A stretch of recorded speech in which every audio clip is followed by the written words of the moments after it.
कारण सांगतोय कोण काय कारण सांगतोय कारण इतके थोडं पाणी पितो। या सगळ्या याच्यामध्ये नेमकं काय घडलं याचा विचार तर तुम्ही करता। 40 वर्षाची संधी मिळाली मला। मागच्या विधानसभेतला सगळ्यात ज्येष्ठ सदस्य मी होतो। विधानसभेमधला 8 वेळेस निवडून आलेला ज्येष्ठ सदस्य मी होतो। शोधतोय कोण काय कारण सांगतोय वेगळं सांगण्याची आवश्यकता नाही। अनेक कारण मी ऐकतोय, मी सगळं ऐकून घेतलेलं आहे। ती जबाबदारी माझी आहे, ते सगळं दुरुस्त होईल। टाके वाजवणारे घरात गेल्यानंतर जे खाली जेवलं असेल ना, ते जेवणाकरता पाणी आम्ही मेहनत करून आणलं, ते पाणी शेवटी त्याच्यावर शिजलं खाल्लंय। अरे घासाबरोबर काही आठवणी करा, कारण थोडी तर कृतज्ञता ठेवली पाहिजे। मला काही लागत नाही म्हणणारा मी। कुणी मला सांगतं की लाडक्या बहिणींनी मतं दिले, लाडक्या बहिणी तिकडे मतं दिले, आपल्याला काय मतं दिले नाही असं कोणी। समाज घटका करता आपण काम करतो, त्याच्याशी प्रेमाचं नातं ठेवतो। हा हे आहे मी हिंदू लावतो। हे काय बांधलंय गणपतीच्या वेळेस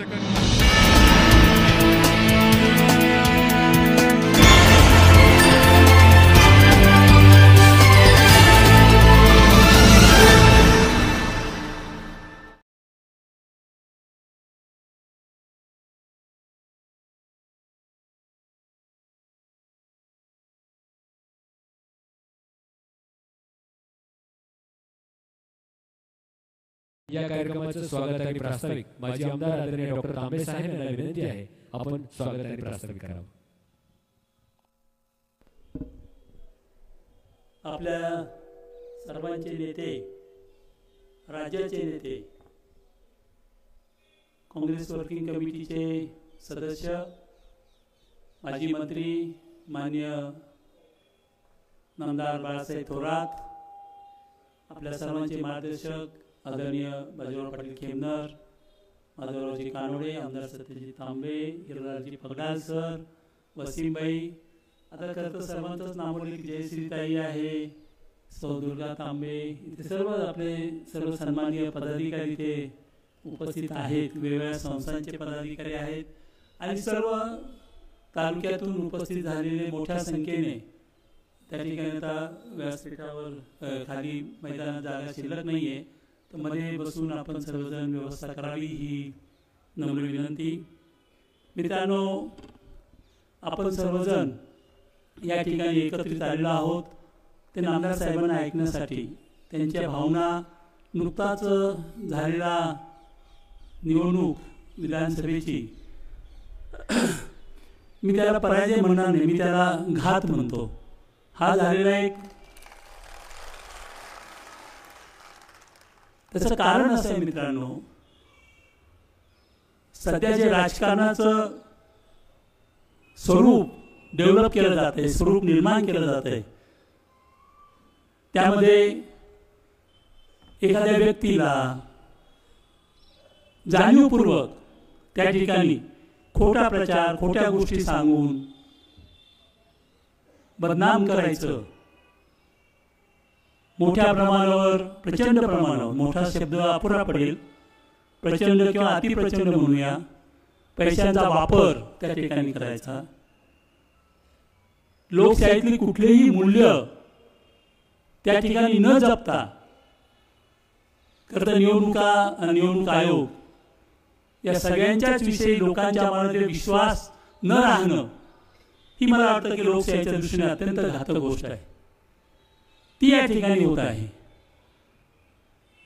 मोठ्या प्रमाणावर धर्माच्या, जातीच्या नावावर सामान्य माणसाच्या मनामध्ये विष पेरण्याचं काम करणं, राजकीय स्वार्थासाठी देशाचं, समाजाचं भवितव्य न पाहणं, अशा प्रकारचं राजकारण या देशामध्ये सुरू झालं आहे। 1914 साली आपण पाहिलं की देशामध्ये काहीच घडलं नाही। या देशामध्ये गेल्या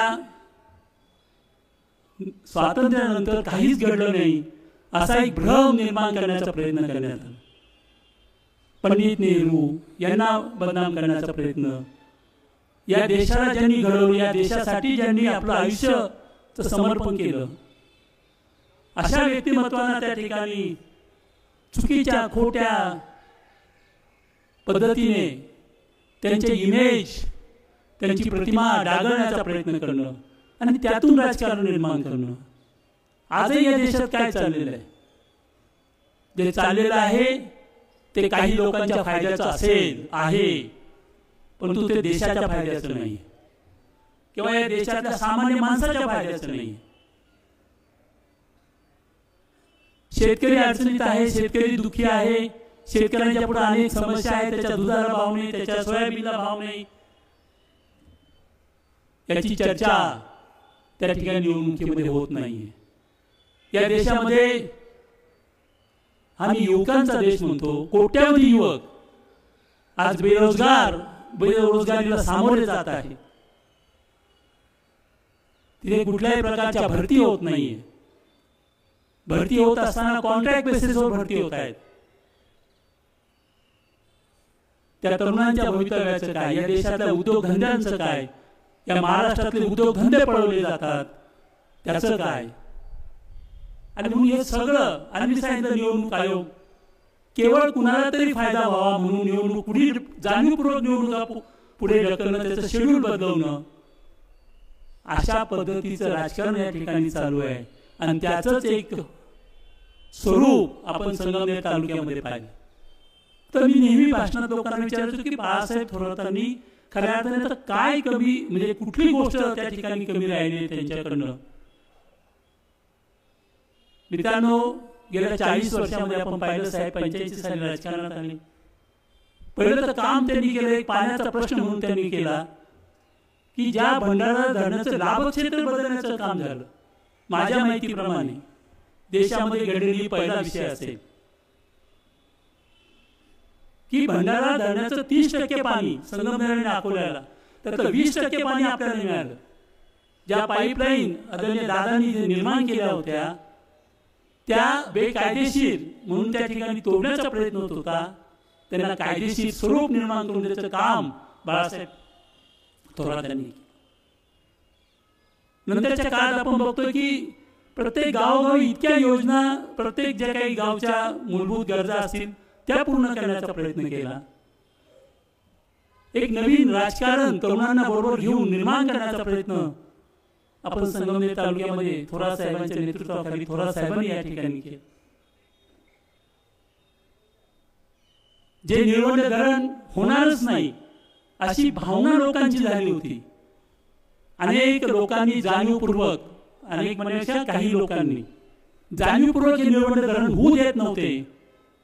त्यांच्या तावडीतून खोडून काढून या ठिकाणी पाटबंधारे मंत्री झाल्यानंतर एक प्रचंड गती त्या निळवंडे धरणाला दिली आणि निळवंडे धरण पूर्ण केलं, पाण्याचे कॅनॉल पूर्ण केले. मला असं वाटतं की पुढच्या अनेक पिढ्यांना उपयोगी पडणारं काम त्यांनी त्या ठिकाणी. आदरणीय दादांनी जो सहकार या राज्यामध्ये आणि या देशामध्ये आदर्शवत निर्माण केला, त्याला तो पाया घातला, त्याला कळस चढवण्याचं काम त्यांनी या ठिकाणी केलं. कालच आपण पाहिलं की त्या ठिकाणी विजेच्या बाबतीमध्ये जी निर्मिती आपण करतो, वीज निर्मिती, त्याचं देश पातळीवरचं पारितोषिक मिळालं. मी ते सांगितलं बाबासाहेब ओळांना की किती पारितोषिक मिळाली, कारखान्याने मिळवली, दूध संघाने मिळवली, नगरपालिकेने मिळवली. हे आपल्या कामाचं लक्ष्य नाहीये का? हे आपल्या कामाचा पुरावा नाहीये का? साहेबांनी तालुक्यामध्ये काम करत असताना मी प्रत्येक गावामध्ये जात असतो, अनेक गावामध्ये गेलो, सगळीकडे म्हणजे इतकी कामं केली की कुठल्याही गावामध्ये सभा मंडप जागा राहिला नाही. मित्रांनो, गावकऱ्यांची जी मागणी असते ती त्या ठिकाणी पूर्ण करण्याचा प्रयत्न केला. मूलभूत गरजा, शाळेच्या खोल्या असतील, दवाखाने असतील, पशुवैद्यकीय दवाखाने असतील, किती किती म्हणून त्या ठिकाणी कामं झाली. शहरामध्ये आपण बघतो की शहराचं स्वरूप बदलून टाकलं. जो पाण्याचा प्रश्न आज बिकट आहे, जो कुठेही आपण बघतो की राज्यामध्ये मोठे मोठे नेते ज्या ठिकाणी नेतृत्व करतात तिथे पाण्याचे प्रश्न सुटले नाहीये. इथे तुम्ही आपण पाण्याचा प्रश्न सोडवला. थेट नळातून पाणी निळवंडे धरणात इथं आणलं. राज्य पातळीवर काम करत असताना जे जे मंत्रालय त्यांनी हाताशी घेतलं. मी उत्तर महाराष्ट्रामध्ये फिरतो, आपण सर्वजण वेगवेगळ्या ठिकाणी फिरतात, लोक सांगतात. चांदवडला गेलं, याला नांदगावला गेलं, सांगतं की एक छोटंसं आमचं धरणाचं काम वर्षानुवर्ष अडलेलं होतं, ते त्या ठिकाणी झालं. तेच निफाडचे लोक बोलतात. कुठेही जा तुम्ही, महाराष्ट्राच्या कुठल्याही कानाकोपऱ्यामध्ये जा, जे जे मंत्रालय त्यांनी ठिकाणी सांभाळलं ते अत्यंत सक्षमपणाने त्या ठिकाणी सांभाळलं. त्या ठिकाणी आपल्या स्वतःच्या कामाचा ठसा त्या ठिकाणी उमटवला.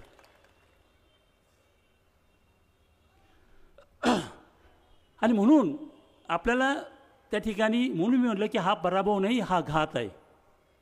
चुकीचा प्रचार करायचा, खोट्या बातम्या पसरवायच्या, खोटे व्हिडिओ व्हायरल करायचे. अरे कुठे घेऊन चाललात तुम्ही समाजाला?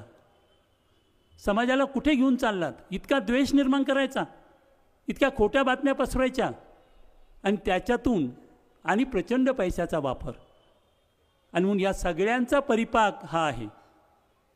आता काही अदृश्य शक्तींबद्दल सुद्धा लोक चिंता करतायत. आज तुम्ही पाहिलं असेल की मार्कड गाव आहे ते, तिथे लोकांनी ठरवलं की आपण बॅलेट पेपरवर मतदान घ्यायचं. झालं आता मतदान, त्यांनी काय फरक पडणार नव्हता. गावच्या लोकांनी ठरवलं होतं. गावच्या लोकांची जेवढी संख्या आहे त्याच्यापेक्षा जास्त पोलीस त्या ठिकाणी हजर आहेत आणि लोकांना दम देत आहेत की तुम्ही जर अशा पद्धतीने या ठिकाणी बॅलेट पेपरवर जर मतमोजणी केली तर आम्ही तुमच्या सगळ्यांवर कारवाई करू, मतदान करणाऱ्यांवर सुद्धा कायदे या ठिकाणी. अशा पद्धतीच्या गोष्टी या ठिकाणी चालू आहेत. आपण पाहिलं असेल की उत्तर प्रदेशमध्ये कशा पद्धतीने त्या ठिकाणी नवीन नवीन कसे वाद निर्माण होतील धर्मामध्ये, याचा प्रयत्न त्या ठिकाणी केला जातोय. मित्रांनो, मी काल व्हिडिओ पाहत होतो यूट्यूबवर. देशाच्या सर्वोच्च न्यायालयातील एक न्यायाधीश ज्येष्ठ दुष्यंत दवे, त्यांना अक्षरशः मुलाखत देत असताना अश्रू अनावर झाले.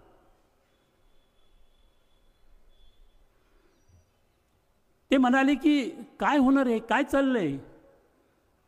4 लोक त्या ठिकाणी कोणत्याही धर्माचे असो, कोणत्याही जातीचे असो, ते निष्पाप लोक त्या ठिकाणी मृत्युमुखी पडले. अजून एक ठिकाणी कुठतरी आंदोलन झालं, तिथे काही लोक मृत्युमुखी पडले. अरे आपल्याला विकसित भारत घडवायचा आहे. जाती जातीमध्ये आणि धर्माधर्मामध्ये भांडण लावून आपण विकसित भारत घडवणार आहोत का? आमच्या शेतकऱ्यांना अशा पद्धतीने तुम्ही न्याय देणार आहात का? जे कोट्यावधी तरुण एक स्वप्न पाहत आहेत, काही स्वप्न पाहत आहेत, स्वतःच्याबद्दल स्वप्न पाहत आहेत, त्यांची स्वप्न या पद्धतीने पूर्ण होणार आहेत का? आणि म्हणून असं घाणेरडं राजकारण या देशामध्ये चालू आहे. साहेबांचं काय चुकलं? मला असं वाटतं की साहेब भाजपमध्ये गेले असते तर मंत्री झाले असते, बरोबर आहे ना? पण आपल्याला आवडलं असतं का? जे काही राजकारणातलं पावित्र्य आदरणीय दादांनी आपल्याला तत्व घालून दिली, मूल्य घालून दिली, मग ती मूल्य जपून जर राजकारण करत असतील, ठीक आहे ना, त्याचा त्रास होणारच आहे. संस्थांना त्रास होणारे, व्यक्तींना त्रास होणारे, खटले दाखल केले जातील. पण इंग्रजांच्याही काळात झालं होतं ना मित्रांनो. मग आपल्याला घाबरायचं काय कारण आहे? घाबरणारे आपण नाही, आपण लढणारे आहोत आणि आपण लढू. आणि ज्यावेळेस बाळासाहेब थोरातांसारखं स्वच्छ, निष्कलंक, सुसंस्कृत असं नेतृत्व आपल्याला त्या ठिकाणी नेतृत्व करतायत, त्या ठिकाणी निश्चितपणाने आपण ही लढाई जिंकणार आहोत. ही लढाई आहे. एक झालेलं अपयश म्हणजे जीवन नाही आहे. अजून आपल्याला जीवनामध्ये खूप लढाई करायच्या आहेत आणि त्या सगळ्या आपण जिंकणार आहोत. आता आम्ही बेसावध राहणार नाही. झाला असेल, माणूस एकदाच बेसावध असतो, माणूस एकदाच बेसावध राहू शकतो, तो सतत बेसावध राहत नाही, हे त्यांना सांगितलं पाहिजे. आणि म्हणून तीच मूल्य, तीच तत्व, तीच शिस्त घेऊन या ठिकाणी आपल्याला जायचं आहे. ते केवळ थोरात साहेबांसाठी नाही मित्रांनो, ते आपल्या तालुक्यासाठी, आपल्या तालुक्यात असलेल्या संस्थांचं चांगल्या पद्धतीने रक्षण करण्यासाठी. जे कोणी ते येऊ पाहतायत त्यांचा इतिहास आपण तपासला पाहिजे. कशा पद्धतीने ते संस्था चालवतात, कशा पद्धतीने ते राजकारण करतायत, तेच राजकारण आपल्याला इथे आणायचं आहे का, हा प्रश्न आपण प्रत्येकाने मनाशी घेऊन त्या ठिकाणी घरी गेलं पाहिजे. आणि सर्वांनी, म्हणजे आपण म्हणूया की थोरात साहेबांचे कार्यकर्ते दुःखी होऊ शकतात, परंतु थोरात साहेबांचे कार्यकर्ते निराश होत नाहीत. त्या पूर्ण शक्तीनिशी, पूर्ण सामर्थ्यानिशी आपण या ठिकाणी हे जे काही संकट आलेलं आहे ते केवळ आपल्यावर नाही मित्रांनो, ते देशावर आहे, ते राज्यावर आहे. आणि म्हणून या संकटामध्ये आपण सर्व लढा देऊ आणि थोरात साहेब राज्याचं नेतृत्व करत त्या लढ्याच्या अग्रभागी राहतील. आणि तेच आपण सर्वजण त्यांच्याकडून अपेक्षा ठेवूया. पुन्हा आपण या ठिकाणी उभे राहूया आणि आपल्या जे आपलं गाव असेल, जी आपली गल्ली असेल, जो आपला मोहल्ला असेल, त्या प्रत्येक ठिकाणी आपण या ठिकाणी चांगल्या पद्धतीने आदर्श पद्धतीने राजकारण करू आणि लढाई पुन्हा जिंकू अशी मी आशा व्यक्त करतो आणि थांबतो. धन्यवाद. धन्यवाद साहेब. यानंतर संगमनेर तालुक्यासह महाराष्ट्रातील प्रत्येकाच्या मनामनात आढळ स्थान असणारे महाराष्ट्राचे लोकनेते आदरणीय साहेबांना विनंती आहे, साहेब आपण सर्व कार्यकर्त्यांशी संवाद साधावा. आदरणीय साहेब.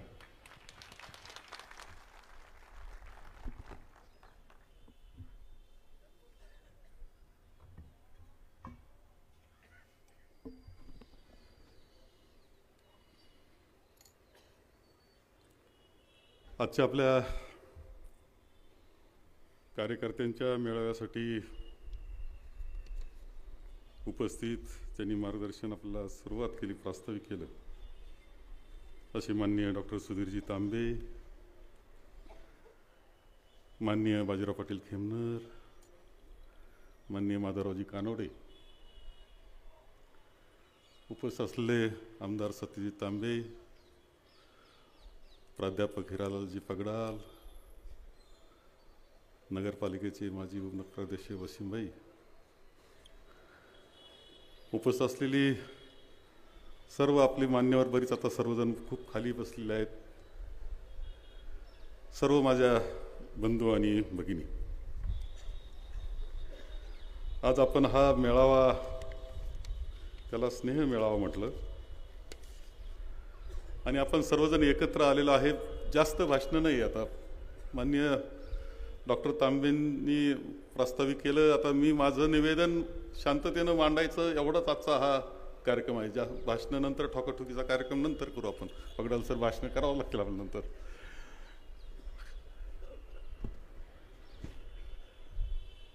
आजचा ह्या सगळ्या याच्यामध्ये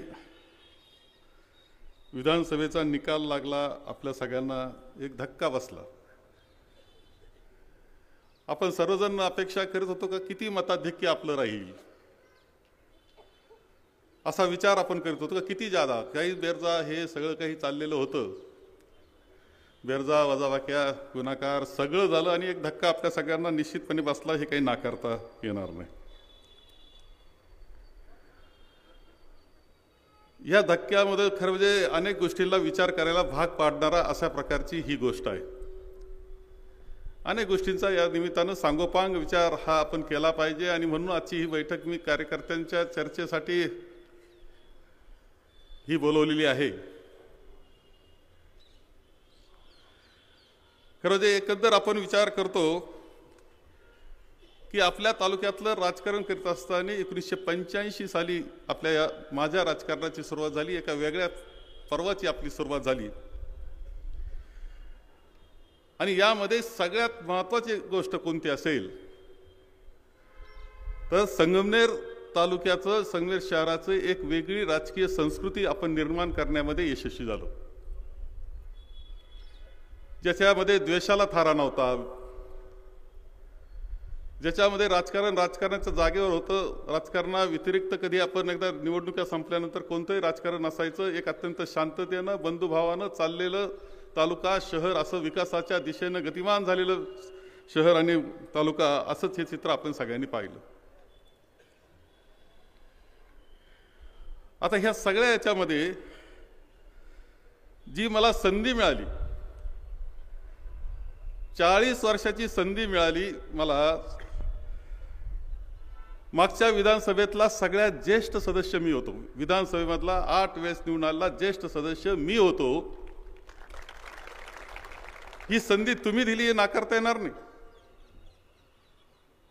संधी तुम्ही दिली, या जनतेनं दिली.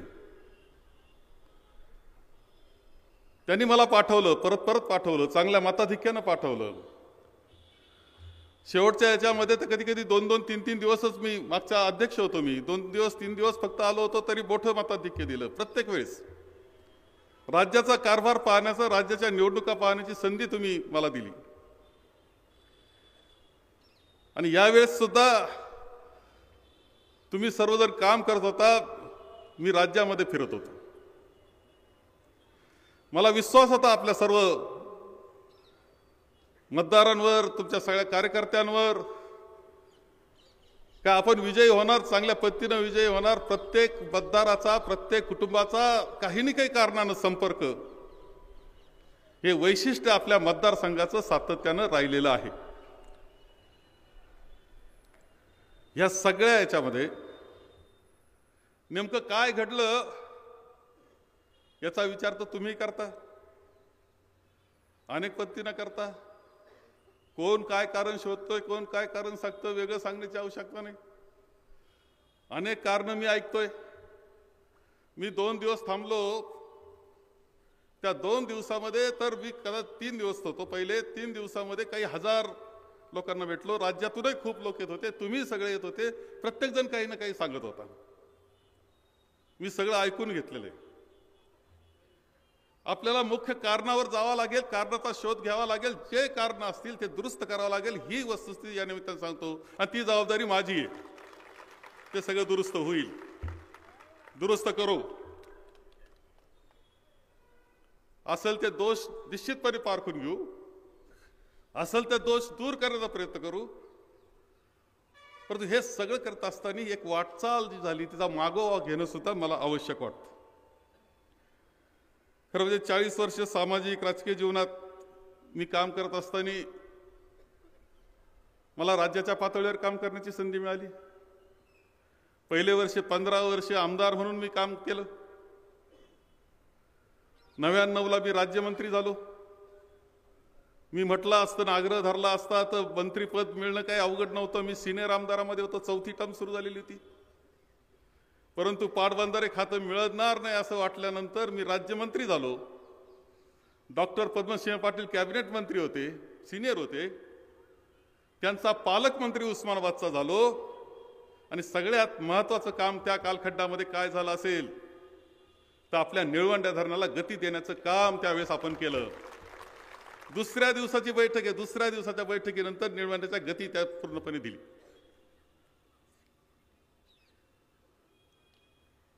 ते मंत्रिपद निश्चितपणे कारणी लागलं. तुम्हाला सांगतो, काम अशा पद्धतीनं आपण पुढे नेऊन ठेवलं की नंतर ते थांबवणं सुद्धा शक्य नव्हतं. 92ला काम सुरू झालं होतं. माननीय पवार साहेब होते त्यावेळेस, सुधाकरजी नाईक साहेब याच बिल्डिंगच्या उद्घाटनाकरता आले होते. त्यावेळेस आपण आग्रह केला होता, त्यांनी चांगली मदत केली. आम्ही सगळेजणांनी भूमिपूजन केलं. परंतु 95ला सरकार बदलल्यानंतर 99 पर्यंत किती काम झालं याचा मुद्दाम पहा. 99 नंतरचा प्रत्येक दिवस मोजा, तुम्हाला कामाला गती आलेली दिसल्याशिवाय राहणार नाही. राज्याचा कृषी मंत्री झालो. राज्याचा कृषी मंत्रीपद हे खरं तर विलासराव देशमुख साहेब मला म्हटलं होतं मुख्यमंत्री म्हणून, बाळासाहेब तुम्हाला कोणतं खातं पाहिजे. मी म्हणलं मला कृषी खातं पाहिजे, मला शेतकऱ्याचा मंत्री व्हायचंय. माझं स्वप्न आहे जीवनात एकदा कृषी खातं घ्यायचं. 6 वर्ष कृषी खातं सांभाळलं मी. 6 वर्ष पवार साहेब तिथे केंद्रामध्ये कृषी मंत्री, मी खाली. आणि तुम्हाला खरं सांगतो मी की त्या कालखंडामध्ये मी विदर्भामध्ये आत्महत्यांचं प्रमाण होतं. विदर्भात फिरत असायचो, सारखा लोकांमध्ये राहिलो. उत्पादकता कशी वाढवता येईल याच्याकरता प्रयत्न केला. विद्यापीठांना सगळ्यात चांगली गती, सगळ्या कृषी विद्यापीठांना संशोधनाच्या क्षेत्रातली चांगली गती त्यामध्ये दिली. विलासराव देशमुखांचा खूप पाठिंबा माझ्या पाठीशी होता सगळ्या करण्याकरता. चांगली गती दिली. मी तर तुम्हाला असं म्हणेल, कुणी जुना जाणता जर विद्यापीठातला भेटला तर जरूर विचारा का कोणत्या कृषी मंत्र्याचा काळ सगळ्यात चांगला होता, सुवर्ण काळ कोणता, तर ते आपलं नाव घेतल्याशिवाय राहणार नाही. तुम्हाला सांगतो, निश्चितपणे म्हणतील की तो कालखंड होता की त्यावेळेस सगळ्यात चांगलं काम आपलं झालं. शिक्षण मंत्री झालो. कृषी खात्याबरोबर शिक्षण खातं, कृषी खात्याबरोबर जलसंधारण खातं, रोजगार हमी खातं, असं एका वेळेस खूप, आणि नागपूरचा पालकमंत्री असं एका वेळेस मला होतं. शिक्षण मंत्री म्हणून तुम्हाला सांगायचं, आता कदाचित तुमच्या सगळ्यांच्या लक्षात येईल, पण 10वी 11च्या मुलांना सांगता येईल की बेस्ट ऑफ 5 सुप्रीम कोर्टापर्यंत लढवून मी बेस्ट ऑफ 5 आणला, आणि ग्रामीण मुलांना शहरातल्या पोरांच्या लाईनमध्ये आणून बसवण्याचं काम ॲडमिशन करता सुद्धा मी केलं, प्रचंड विरोध असताना केलं. सगळ्यात चांगलं जे शिक्षणाचा अधिकार, जो अधिकार शिक्षणाचा आहे, त्या 6 वर्षाच्या बालकाला मिळाला पाहिजे. 6 वर्षाचं बालक, त्याला शिक्षण अधिकार, त्यांना जर म्हटलं की माझ्या शिक्षणाचं काय, तर सरकारला प्रत्येक सोय करावं लागेल. याचे सगळे GR शिक्षण अधिकाराचे जे केंद्रानं केलं होतं ते मी काढले. क्रांतिकारक बदल शिक्षणाच्या विभागामध्ये झालेला आपल्याला दिसत. महसूल खातं घेतलं, जलसंधारण खात्यामध्ये तर शेततळे आपल्याला दिसत आहेत. कदाचित मुद्दाम पहा, गुगलवर जाऊन पहा, झूम करून पहा. संगमेर तालुका महाराष्ट्रामध्ये 1 लाख शेततळे एका वर्षामध्ये करण्याचा कार्यक्रम, महत्वाकांक्षी कार्यक्रम मी राबवला. 1 लाख शेततळे एका वर्षामध्ये, आणि तुम्हाला दिसेल की संगमेर तालुक्यात सगळ्यात जास्त शेततळे, वरून झूम करून पहा, तुम्हाला लक्षात येईल की चमकल खाली तालुका शेततळ्यांनी. हे सगळं होतं, हे त्या कालखंडामध्ये आपण करतो. यामध्येच महसूल खातं मिळालं. महसूल खात्याचा उपयोग सुद्धा खूप चांगल्या पद्धतीने आपण केला. आजचा 7/12 तुम्हाला ऑनलाईन मिळतो ना, सहज मिळायला लागला, सोपा. आप्पाच्या दारात जाऊन बसायची पाळी नाही तुम्हाला. हा 7/12 ऑनलाईन आणण्याचं काम, याच्यामध्ये मोठा सहभाग हा माझा आहे. समाजात मी धोरण घेतलं आणि सहभाग आला. तुम्हाला फेरफार मिळतोय, आता जुने कागद मिळत आहेत, सगळे ऑनलाईन करण्याचा आणि तुमचा सगळ्यांचा त्रास वाचवण्याचं काम मी त्या महसूल खातं म्हणून मी केलेलं आहे. त्यापेक्षा एक तुम्हाला सांगतो, मुद्दाम देवळालीला गेलं ना तुम्ही, इथे नाशिकच्या, तिथल्या शेतकऱ्यांना विचारा, तिथल्या आमदार बाईंना विचारा, शेतकऱ्यांना विचारा का त्यांच्या देवस्थानामुळे गुंतलेल्या जमिनी शेतकऱ्यांच्या होत्या, कोणी सोडवल्या? हजारो एकर जमिनी देवस्थानांच्या कचाट्यातून कोणी सोडवल्या? ते सांगतील की शेतकऱ्याला मुक्ती दिली, मी दिली मुक्ती तिथल्या शेतकऱ्यांना, त्याच्याकरता मी बदल करून आणले. नजूल जमिनीचं विचारा, नजूल जमिनीचं कधी नागपूरकडे गेलं तर. नजूल जमीन हा असा जुना प्रश्न, तुम्ही देवेंद्रजींना विचारा, काय हरकत नाही, कधी गेला तर मुद्दाम विचार. तो प्रश्न सुद्धा आपण त्यांची मदत घेतली, मी मदत घेतली त्यांची, मी त्यांचा सल्ला घेतला, चर्चा आम्ही केल्या, आणि वर्षानुवर्ष पडलेला तो प्रश्न मी सोडून टाकला. खंडकरी शेतकरी कधीच सुटत नव्हता, 60-70 वर्ष रखडलेला. मी बराबर हे सांगतो, कारण विषय बरेच आहेत. खंडकरी शेतकऱ्याचा प्रश्न, हा खंडकरी शेतकऱ्याचा प्रश्न सुद्धा मार्गी लावण्याचं काम पार शिर्डी मतदारसंघातले खंडकरी शेतकऱ्यांचा सुद्धा प्रश्न मार्गी लावायचं मी केलेलं आहे. श्रीरामपूरचं तर केलेच. महाराष्ट्रातले 25,000 एकरापेक्षा जास्त क्षेत्र हे त्याच्या शेतकऱ्याला देऊन टाकण्याचं काम मी केलेलं आहे. कधी न सुटणारा प्रश्न ते शेतकऱ्याचा सोडलेला आहे, ही वस्तुस्थिती आहे. खरं हे सगळं करत असताना आपण आणखी एक गोष्ट केली. 17.5 वर्ष मी मंत्रिपदावर होतो, 17.5 वर्ष. तुम्हाला सांगतो की इकडे राज्यात काम करत होतो, तसं आपल्याकडे सुद्धा मोठे काम, खूप मोठे बदल आपण करण्यामध्ये यशस्वी झालं, हे वेगळं सांगण्याची आवश्यकता नाही.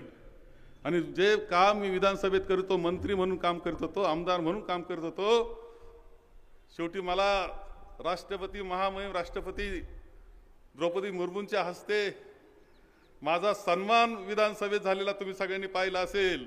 तेव्हा कमिटी सगळी दुसरी होती, सन्मान माझा होत होता. 18-19 सालच्या मी केलेल्या कामाकरता माझा सन्मान होत होता की मी विधानसभेमध्ये जे काम केलं त्यावेळेस केलं होतं. मला देशाची जबाबदारी कधी कधी दिली होती. गुजरातची निवडणुकीचा सगळे उमेदवार ठरवण्याची जबाबदारी, गुजरातच्या काँग्रेस पक्षाचे सगळे उमेदवार ठरवण्याची जबाबदारी माझ्यावर होती. आणि ती जबाबदारी सुद्धा सगळ्यात चांगल्या पद्धतीनं उमेदवारांची निवड अशी झाली, असे अखिल भारतीय काँग्रेस कमिटीनं मानलं. ती जबाबदारी म्हणजे यशस्वी रीतीनं पार पडली. तुम्हाला सांगतो, सरकार फक्त 5-10 त्यावेळेस गडबड तिथं झाली. 2017ची गोष्ट आहे. हिमाचल प्रदेशमधले प्रश्न सोडवण्याची जबाबदारी दिली. आता तर त्यांनी मला वर्किंग कमिटीवर सुद्धा काँग्रेस वर्किंग कमिटी ज्याच्यात स्वतः सोनियाजी बसतात, ज्यात राहुलजी बसतात, ज्याच्यात खरगे साहेब अध्यक्ष म्हणून बसतात, प्रियंकाजी बसतात, डॉक्टर मनमोहन सिंग बसतात, अशा 20 जणांमध्ये बसवण्याची माझ्यावर मला घेतलं. हा सन्मान केवळ माझा नाही, तुमच्या सगळ्यांचा सन्मान हे लक्षात ठेवलं पाहिजे. तुमच्या सगळ्यांचा सन्मान आहे. संगमनेरचा सुद्धा सन्मान आहे, वेगळं सांगण्याची आवश्यकता नाही. तिथपर्यंत आपण सातत्याने केलेल्या कामामुळे पोहोचलो, हे नाकारता येणार नाही. खरं हे सगळं झालं 40 वर्षाचा कालखंड आहे. शहरामधले अनेक प्रश्न आपण इथले मार्गी लावलेले आहेत. खरं म्हणजे कोणता एक पहा की इथला ह्या सगळ्या प्रश्नांवर सुद्धा जुनी जी पिढी आहे तिला माहिती इथं जे बसलेले आहे. नवी पिढी आहे ना, तिला नेमकं काय इतिहास, कोणी केलं, कसं घडलं, 1945 साली आपली परिस्थिती काय होती, पाण्याचे प्रश्न कसे होते. भंडारदाऱ्याचं पाणी होतं, पण ते पाण्याचा उचलण्याचा अधिकार तुम्हाला नव्हता. तुम्हाला सगळ्यांना माहिती आहे त्यावेळेच्या सगळ्या मंडळीला. तुम्हाला पाणी चोर म्हटलं जायचं. जेव्हा पाणी उचलायचं त्यावेळेस पाणी चोर म्हटलं जायचं, हक्क नव्हता. तुमचे स्टार्टर फोडायचं काम, तुमच्या मोटरी फोडण्याचं काम, SRP 2000 SRP आलं होतं 85 ते 90च्या कालखंडामध्ये. त्यावेळेस असा लढा चालला होता. 2000 SRP आपल्याकडे घुसले होते आणि स्टार्टर तोडा, यांचे कनेक्शन तोडा, याच्याकरता कार्यक्रम चालू होता. नदीकाठच्या सगळ्या मंडळीला विचारा का काय टेन्शन होतं त्यावेळेस, कसा लढा होता. तीर्थरूप भाऊसाहेबांच्या दादांच्या नेतृत्वाखाली मी, पिचड साहेब, आम्ही उभे राहिलो, खंबीरपणे उभे राहिलो आम्ही. आणि त्यामध्ये शेवटी हक्काचा लढा जिंकलो आम्ही. त्यावेळेस काय काय इतिहास झाला हे सांगण्याची आवश्यकता नाही, पण मुद्दाम दादांचे दोन्ही आत्मचरित्र मुद्दाम वाचावे, ऑडिओमध्ये सुद्धा टाकलेत आपण. अरे त्यावेळेचा जो लढा होता, टेन्शन असायचं, काय होणार वाटायचं. SRPच्या बंदुका पुढं असायच्या. आमचे सगळे शेतकरी धाडसानं नद्यांमध्ये उभे राहिले होते, टिकोरं घेऊन उभे राहिले होते ते SRP पुढं. हा इतिहास आपला आहे. 30% पाण्याचा हक्क मिळाला म्हणून तुमचे कनेक्शन झाले. 30% पाण्याचं कनेक्शन आपल्याला, 30% पाणी मिळालं, पाण्याचं फेर वाटप झालं. त्यामुळं तुम्ही हक्क झाला तुमचा. काहीच हक्क नव्हता. तुम्ही पाणी चोर म्हटलं जात होतं तुम्हाला.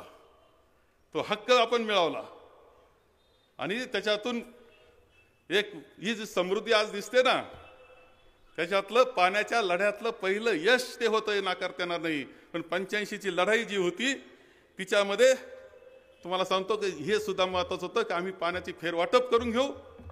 माधवराव तुमचे सगळ्यांचे प्रश्न त्याविषयी सगळी तरुण अशी मंडळी होती भाषणं करायला. अपक्ष उभा राहिलो होतो आणि निळवंड पूर्ण करू असं आम्ही म्हणायचं. ते आम्ही मिळवलं. हक्काचं पाणी मिळवलं. कनेक्शन तुमचे झाले. दूरपर्यंत पाईपलाईन गेल्या. आम्हाला आयतं पाणी आपल्याला मिळालेलं नव्हतं. दूरपर्यंत पाईपलाईन नेणं, याचा अर्थ विहीर खोदणं, पाईपलाईन वरपर्यंत नेणं, मोटरी बसवणं, विजेचं बिल भरणं, कर्ज काढणं, जमिनी सपाट करणं, हे सगळं आमच्या शेतकऱ्यांनी केलं. तीर्थरूप दादांच्या, तीर्थरूप भाऊसाहेबांच्या नेतृत्वाखाली ही लढाई आम्ही लढलो. खरं म्हणजे पण निळवंड हे स्वप्न आपलं होतं. आता निळवंड्याचं कोण कोण क्रेडिट घेतं हे वेगळं सांगण्याची मला आवश्यकता नाहीये. निळवंड्याचं क्रेडिट घेण्याकरता आता तर बरेच आहे. कसं आम्ही पाणी तातडीनं सोडलं असं म्हणणाऱ्याचा सहभाग काय, हा प्रश्न आहे. तो मला सांगतो. निळवंड्या पुढच्या अडचणी होत्या. भूसंपादनाचे प्रश्न होते. प्रकल्पग्रस्त होते. त्यांचं करायचं काय. त्यांची आंदोलन होते. अनेक वेळा आंदोलनातून त्या ठिकाणचे तिथले काम बंद पाडलं जात होतं. प्रश्न सोडावा लागायचा, बसावा लागायचा, मार्ग काढावा लागत असायचा. आणि असा कायदा होता की त्यावेळेस लाभ क्षेत्रातल्या जमिनी 8 एकराच्या वरच्या काढून घ्या आणि ते त्यांना द्या होतं. आम्ही असं केलं की सरकारी जमिनीवर पुनर्वसन केलं. 8 एकराच्या तुमच्या जमिनी त्या शेतकऱ्याच्या त्याच्याकडेच ठेवल्या आणि ते पूर्णपणे 7/12वरून सुद्धा तो शेरा काढून टाकला. हे काम आपण केलं. परंतु प्रकल्पग्रस्तांना त्याला चांगल्या जमिनी, सपाट जमिनी, त्याचं जीवन उभं राहणारं काम हे संगमनेर अकोला तालुक्यामध्ये करण्याचं काम आपण केलं. आज खराडीला आहे, सांगवीला आहेत, चिखलीला आहे, धांदरफळला आहेत. अरे ते माननीय बाळकृष्ण पाटील दातीरांची आपल्याला आठवण येईल की त्यांनी त्यांच्या ती जी सोसायटी होती त्याच्यातून 48 एकर दिली म्हणून अशी खुर्दला बसले आणि सगळे प्रश्न आमचे मिटले. ते धरण पूर्ण करण्याकरता किती अडचणी आल्या एका वाक्यात सांगता येत नसतं कधी. एका वाक्यात सांगता येत नाही किंवा झालं धरण झालं असं म्हटलं तर तेवढं होऊ शकतं, पण धरण होण्याकरता काय काय करावं लागलं हे वेगळं सांगण्याची आवश्यकता नाही. त्याच्यातून तुम्हाला सांगतो, आता ते धरण झालं, पाट झाले, पाटाचं पाणी फिरलं, ऊसाच्या लागवडी चाललेल्या मी काल परवा पाहायला गेलो होतो. जिथं टँकर जायचे तिथं आता ऊसाच्या लागवडी सुद्धा करायला घेतल्या, तो करायला तयारी करतायत आता सध्या.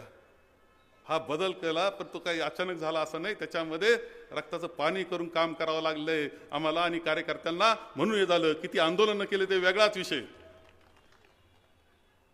हे काही विसरून चालणाऱ्या गोष्टी नाही.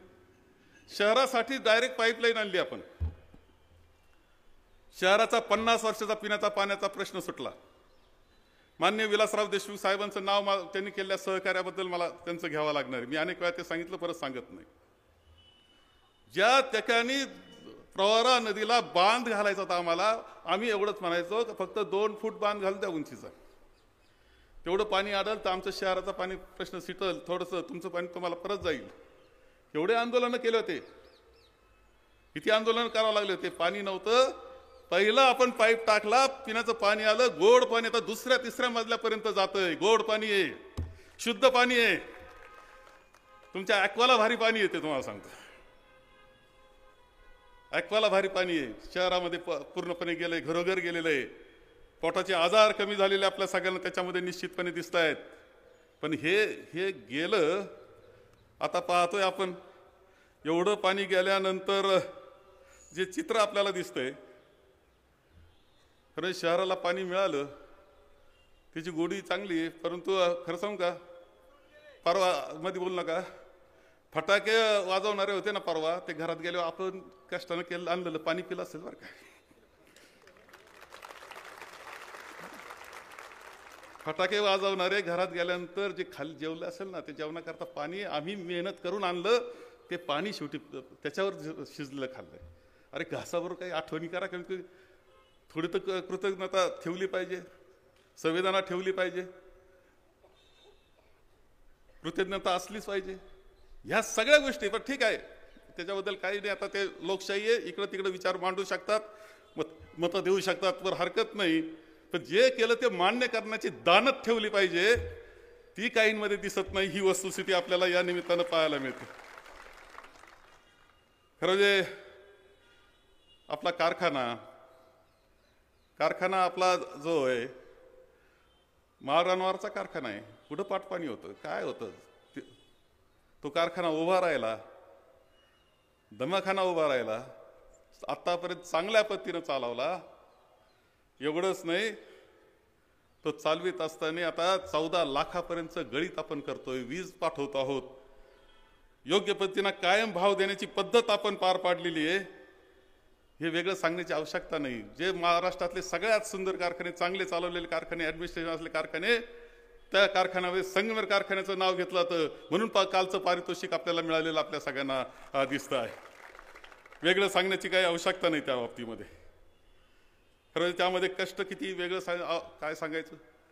दूध संघ काढला, अरे हे माझं ऑफिस होतं दूध संघाचं, तुम्ही बसली आहे ना खाली शेतकरी बोर्ड आहे, एका खोलीमध्ये आमदाराचं ऑफिस आणि एका खोली दूध संघाचं ऑफिस, 15,000 लिटर दूध होतं त्यावेळेस. आणि त्यानंतर आपण आता 4 लाखापर्यंत जाऊन पोहोचलो घरोघर दुधाचं. आणि तालुक्यामध्ये जे दुधाचं उत्पादन आहे ते 8.5-9 लाख आहे, हे लक्षात घेतलं पाहिजे तुम्ही. निवळ दूध संघाचं नाही, बाकी दुधाचं जर पाहिलं तर एवढं लाखो लिटर दूध निर्माण करण्याचं काम आपण केलेलं आहे. रस्त्याचं जाळं आपण केलेलं आहे, डांबरीकरण आपण केलंय, गावापर्यंत गेलंय, वाड्यापर्यंत गेलंय. कुठंतरी 2 वर्षांनी फुटला म्हणजे तो खड्डा फक्त दाखवायचा, पण केलेलं काम दाखवायचं नाही, अशी परिस्थिती आपल्याला पाहायला मिळते. अरे एक वेळ होता, हा पूल होता फक्त, जामिंग व्हायचं संगमेर शहरामध्ये. आपण तिकडून वाघापूरचा नवा रस्ता तयार केला, वाघापूर निंबाळ्याला जोडणारा नवा पूल तयार केला आपण. मध्ये कॉजवे आपण तयार केला, तिकडून पुन्हा धांदरफळला पूल केला, तिकडे जोरव्याला पूल केला, अनेक मार्ग काढले. आणि हा बायपास जो आहे संगमेरचा 2014ला आपण पूर्ण केला. केंद्रातून स्पेशल मंजुरी आपण घेऊन आलो आणि तो बायपास आपण पुरा केला. तुमच्या सगळे कोंडी संपली, सगळं संपलं, वेगळं नाही, कोणाच तरी मेहनत त्याच्या मागे. हा हायवे तातडीनं होतो पूर्ण, पुन्हा नाशिक संगमेर तालुक्यातून हा आपोआप होत नाही. दर शनिवारी मी बैठक घेत असायचो. अधिकारी असायचे, आपली शेतकरी मंडळी असायची, कॉन्ट्रॅक्टर असायचे. काय अडचणी बोला, प्रश्न सोडून घ्या. धडाधड प्रश्न सुटले. संगमेर तालुक्यातला रस्ता पूर्णपणे नाशिकपर्यंत गेला. त्यानंतर पुढचा वेळ लागला, आपला वेळ लागला नाही, कारण आपण भाग घेत होतो आणि ते प्रश्न मिटवित होतो. हे लक्षात ठेवलं पाहिजे. आपोआप झालेलं नाही हे मला या निमित्तानं सांगितलं पाहिजे. काहीच कसं दिसत नाही, कसा हा हायवे दिसत नाही. अरे इतका सुंदर रस्ता तुमचा, लाईट लावलेला रस्ता तुम्हाला का दिसत नाही मला कळत नाही. एवढा रस्ता, त्याच्यात त्या बोगनवेल का असताना पण ती कशी सुंदर दिसायला लागली. लाईट कसा सुंदर दिसतं. एसटी स्टँड किती चांगलं आहे. तिकडं पहा आपण प्रांत ऑफिस कसं सुंदर आहे. कशा पद्धतीनं आपलं नगरपालिकेचं ऑफिस आहे, कशा पद्धतीनं आपलं पंचायत समितीचं ऑफिस आहे. तुम्ही नीट पहा. सगळ्या कुठं दिसतं तुम्हाला, कोणत्या तालुक्यात.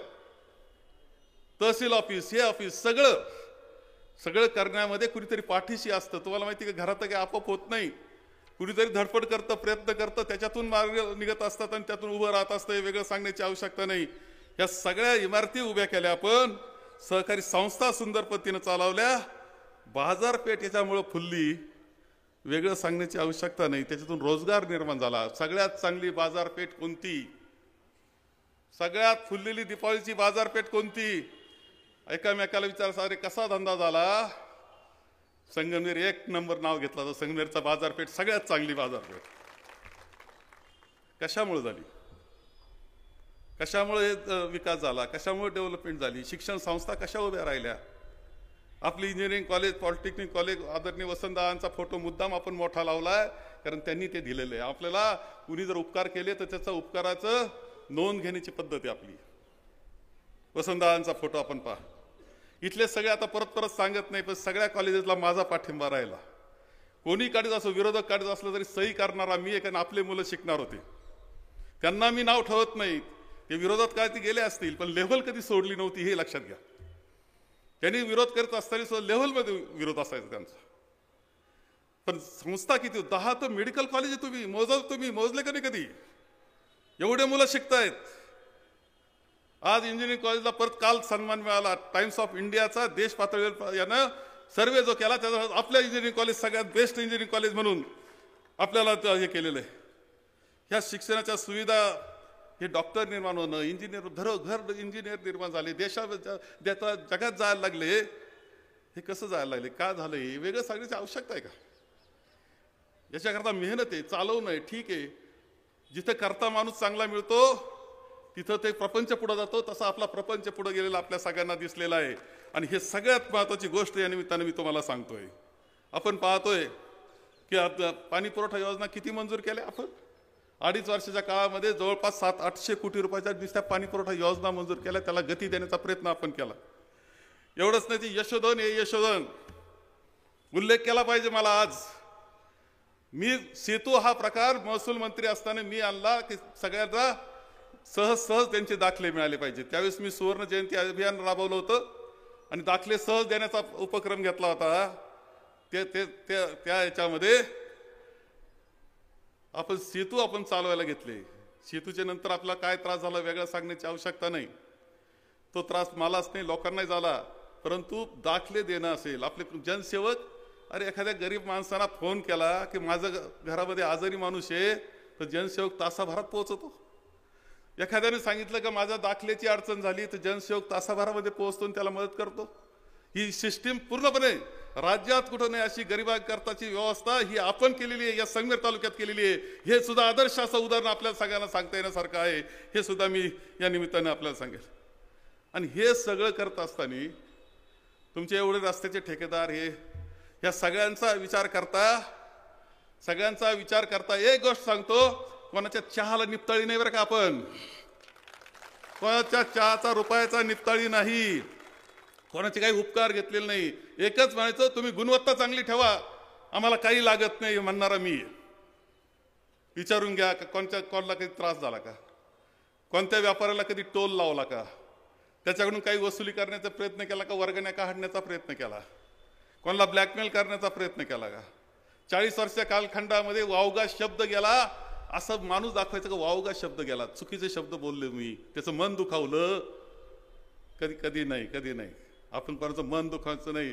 तर आपण एक गोष्ट केली, सगळ्यात महत्त्वाचं काम काय केलं असेल तुम्हाला सांगतो की तीर्थरूप दादा भाऊसाहेबांचं एक वाक्य असायचं, अरे राजकारण कसलं करता तुम्ही, पदाचं राजकारण काय राजकारण असतं का? राजकारण असं असतं की गरीबात गरीब जो माणूस असेल त्याच्या प्रपंचात तुम्ही काय आनंद निर्माण केला, त्याला रोजचं 2 वेळचं कसं मिळतं, त्याच्या मुलं कसे शिक्षण घेतात, ते जर आपण चांगलं केलं तर त्याला खरं राजकारण म्हणतात. हे दादा आम्हाला सांगत असायचे. आणि तसं राजकारण करण्याचा प्रयत्न केला, जास्त गरीब माणूस सुखी करण्याचा प्रयत्न केला, अर्थव्यवस्था सक्षम करण्याचा प्रयत्न केला. हे कोणीही नाकारू शकत नाही, कुणी नाकारू शकत नाही, कुणी नाकारू शकत नाही. किती शांतता सुव्यवस्था, किती आनंद. शहरामध्ये जो यायचा बाहेरचा माणूस, एकाचं मी उदाहरण कायम देत असायचो. एक दिल्लीचा अधिकारी आला होता आणि तो अधिकारी म्हटला का मला भेटायचं. मी भेटलो, म्हटलं काय काम आहे. ते म्हणले मला एकच सांगायचं आहे. त्याची बदली झाली, पण एकच सांगायचं आहे की आपके संगमनेर में जो सुकून है ना वो कहीं नहीं. जो सुकून आहे, जे आनंद आहे जीवनामधलं सुकून, याचा अर्थ असा की मंदिरात बसणं, शांत चित्तानं आनंदाचं वातावरण अंतःकरणात निर्माण होणं, याला सुकून म्हणतात. तो सुकून संगमनेरमध्ये निर्माण करण्याचा प्रयत्न हा आपण केला. ही वस्तुस्थिती आहे, कोणीही नाकारू शकत नाही. ही एक संस्कृती निर्माण करण्याचा प्रयत्न आपण केला संगमनेर तालुक्यामध्ये आणि संगमनेर शहरामध्ये. हे कोणी नाकारू शकत नाही. निकालांना तुम्ही सगळेजण काळजीत पडले, हे खरं आहे. काय होणार भीती तुम्हाला वाटायला लागली. कोण काय कारण सांगतोय, कोण काय कारण सांगतोय, कारण इतके. थोडं पाणी पितो. निळवंड्याचं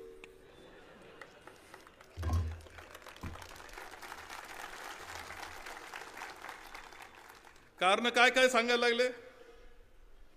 ईव्हीएमचा घोटाळा, यावा सगळे म्हणतात घोटाळा आहे, सगळे म्हणतात, महाराष्ट्र म्हणतो, देश म्हणतोय घोटाळा आहे. एवढंच नाही तर परदेशातले काही चॅनल म्हणतात का काय विशेष असं, एवढा निकाल कसा लागू शकतो, एवढं यश कसे मिळू शकतात. सगळी शंकेलाच कारण आहेत. एवढे शंकेचे कारण असतात ईव्हीएमचा घोटाळा. त्याच्या बाबतीत काय चौकशा होतील, त्याच्यात गुंतून न पडता आपण आपलं परीक्षण केलं पाहिजे असं माझं मत आहे. कुणी मला सांगतं की लाडक्या बहिणींनी मतं दिले, लाडक्या बहिणी तिकडं मतं दिले, आपल्याला काय मतं दिले नाही असं कोणी म्हणतं. कुणी म्हणतं का हिंदू मुस्लिम झालं, कुणी म्हणतं पैशाचा वारेमाप वापर तिकडून केला गेला. खरं म्हणजे काही मंडळींना असं एक जण भेटला आणि तो म्हटला की मला तुम्हाला द्यायचं होतं, पण ते हिंदुत्वाकरता मत मी तिकडं दिलं. खरं म्हणजे मला मुस्लिम धार्जिणे ठरवण्याचा कार्यक्रम करण्यात आला. तशा पद्धतीने प्रसिद्धी केली, तशा प्रकारचे पोस्ट तयार केल्या गेल्या, तशा पद्धतीने पोस्ट सगळ्यांच्या घरोघर नाही, प्रत्येकाच्या मोबाईलमध्ये पोहोचायला लागल्या. नवीन टेक्नॉलॉजी आहे. कोणत्या वयोगटाला कोणती पोस्ट पाठवायची हे सुद्धा आता ठरतं. आपल्याच कॉलेजच्या पोरांमध्ये, आपल्या घरातल्या पोरांमध्ये त्या तशा अशा पोस्ट गेल्या की ज्याच्यातून त्यांचे माथे भडकतील. आमच्या भगिनींकडे अशा पोस्ट गेल्या की त्यांना चीड निर्माण होईल. अशा विशिष्ट याला पोस्ट अशा पाठवल्या गेला, इतका भडकपणा करण्यात आला.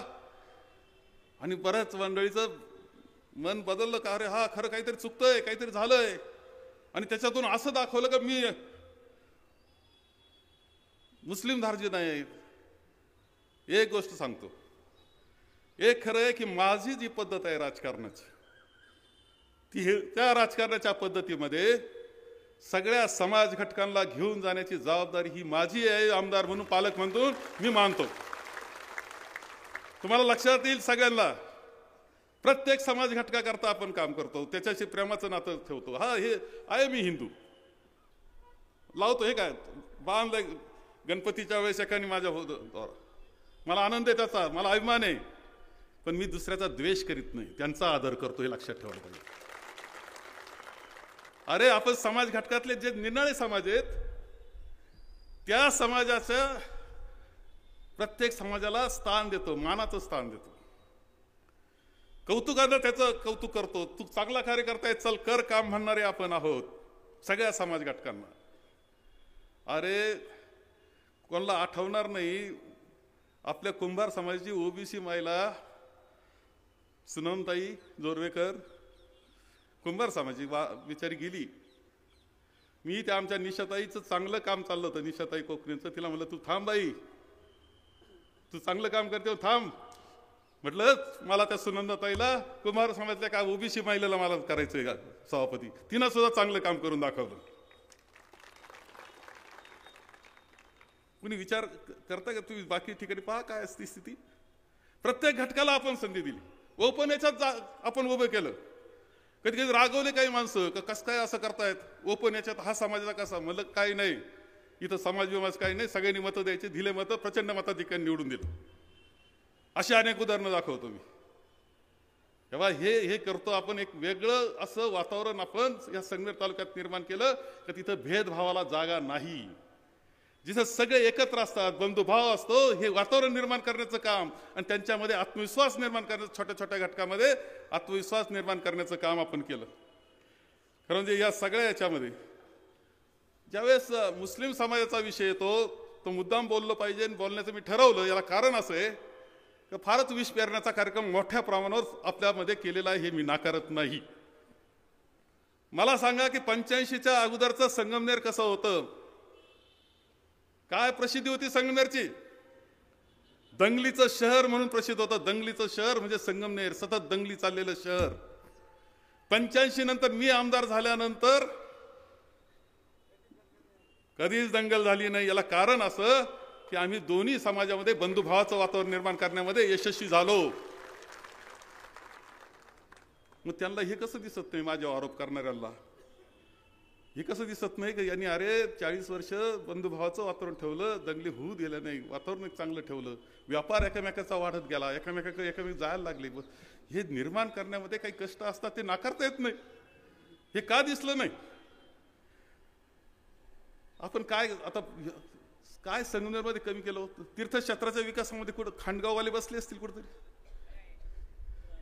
खांडगाव पहा, रामेश्वर पहा, कोणतेही तीर्थस्थानं आपले पहा, सुंदर तीर्थस्थानं, सगळ्यात चांगले महादेवाचे याचे तीर्थस्थानं आपण निर्माण केले. मोठा मोठा निधी आणून, मध्यंतरी काही निधी सतीनं सुद्धा आणून दिला.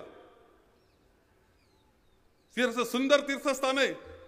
माझ्यावर आरोप करणाऱ्याला हे का दिसलं नाही की एवढे सुंदर तीर्थस्थानं आम्ही निर्माण केले, त्याच्याकरता प्रयत्न केले, हे त्यांना का दिसत नाही.